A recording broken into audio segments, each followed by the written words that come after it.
नमस्कार सगळ्यांना, हर्षूस किचनमध्ये सगळ्यांचं स्वागत आहे। आज मी बनवणार आहे पेरूची चटणी। बघू शकता किती छान तयार झालेली आहे। अप्प्यांसोबत डोशासोबत खायला मस्त छान टेस्टी लागते। बघूयात आपण आता कशा पद्धतीने करायची। तर घेतलेले आहेत पेरू जे आहेत ते मी दोन जे आहेत ते कट करून घेणार आहे। मी इथं पुदिना घेतलेला आहे, हिरवी मिरची घेतलेली आहे आणि कोथिंबीर घेतलेली आहे आणि एक लिंबू घेतलेला आहे। लिंबाचा रस त्याच्यामध्ये टाकायचा।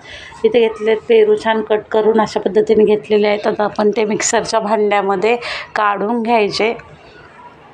मिक्सरच्या भांड्यामध्ये काढून घेतले त्याच्यानंतर टाकायचे आपल्याला हिरव्या मिरच्या, पुदिना,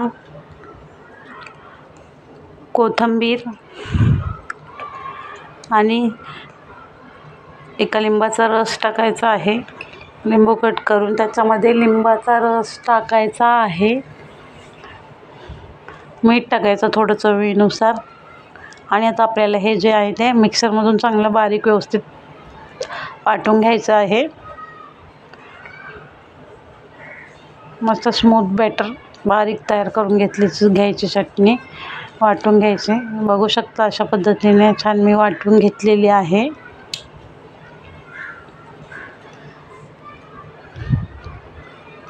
मस्त तयार आहे आपली पेरूची चटणी।